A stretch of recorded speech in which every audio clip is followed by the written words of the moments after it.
नमस्कार, बहुत स्वागत है आपका हमारी इस खास पेशकश में। मैं हूं आपके साथ योगेश पांडे। एक तरफ जहां लोकसभा चुनाव अपने अंतिम सबाब पर है, वहीं दूसरी तरफ उत्तर प्रदेश की राजनीति और रोमांचक होती जा रही है। लोकसभा चुनाव के 5 चरण अब तक पूरे हो चुके हैं और 2 चरण अभी भी बाकी हैं। छठे चरण का मतदान 25 मई को होना है और इससे ठीक पहले उत्तर प्रदेश में बड़ा खेल हो गया है। दरअसल लोकसभा चुनाव के छठे चरण के मतदान से पहले की इस हलचल की सबसे बड़ी वजह है राजा भैया।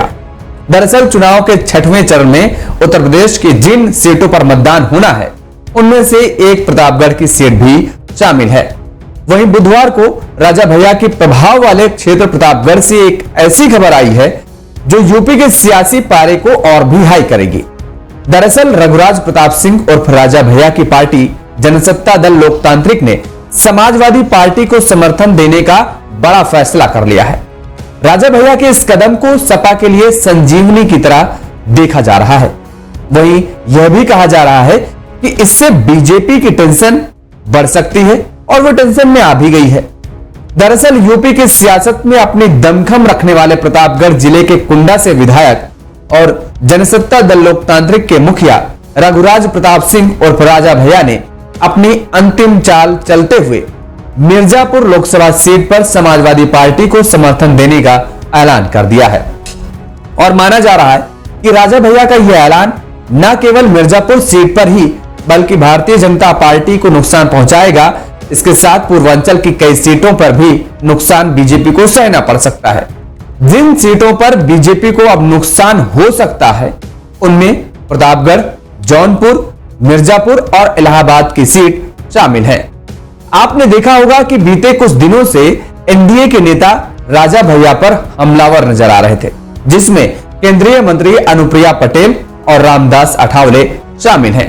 अनुप्रिया पटेल ने कौशाम्बी और प्रतापगढ़ में चुनाव प्रचार करते हुए राजा भैया पर जमकर हमला बोला था। उन्होंने कहा था कि कुछ लोग कुंडा को अपनी जागीर समझते हैं और यह सुनहरा मौका है उन्हें सबक सिखाने का।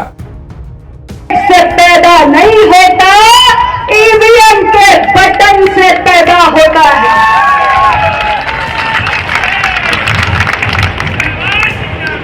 तो ऐसे स्वघोषित राजाओं को जिन्हें लगता है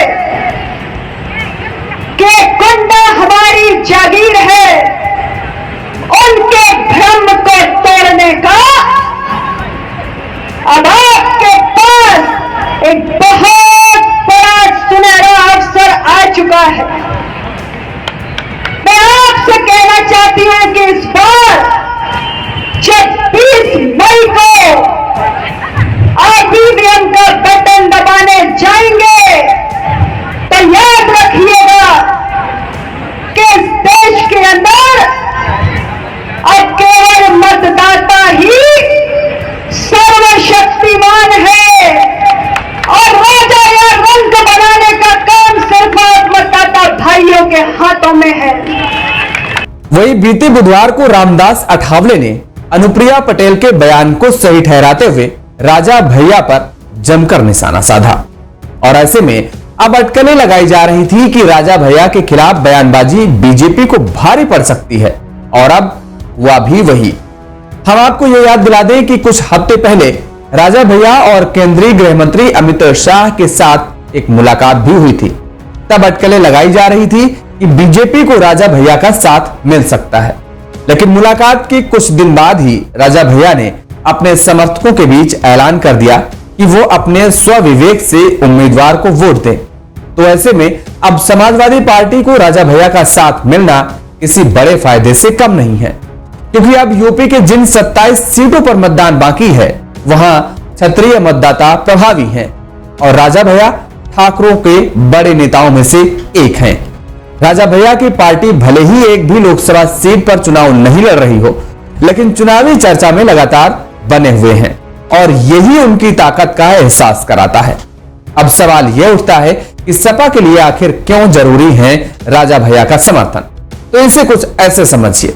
दरअसल सपा की कोशिश है कि बीजेपी के खिलाफ ठाकरों के विरोध को अपने पक्ष में भुना सके। पूर्वांचल की जिन 27 सीटों पर चुनाव होना है उसमें से एक भी सीट अभी सपा के पास नहीं है। 21 सीटों पर बीजेपी और 6 सीटों पर बहुजन समाजवादी पार्टी ने साल 2019 में जीत हासिल की थी। बड़े क्षत्रिय नेता के सपा के साथ आने से पार्टी का फायदा होने के आसार हैं।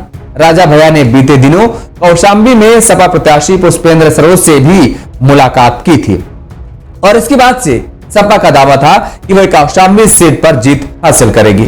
दावा किया जाता है कि कौशांबी और प्रतापगढ़ में राजा भैया का काफी प्रभाव है।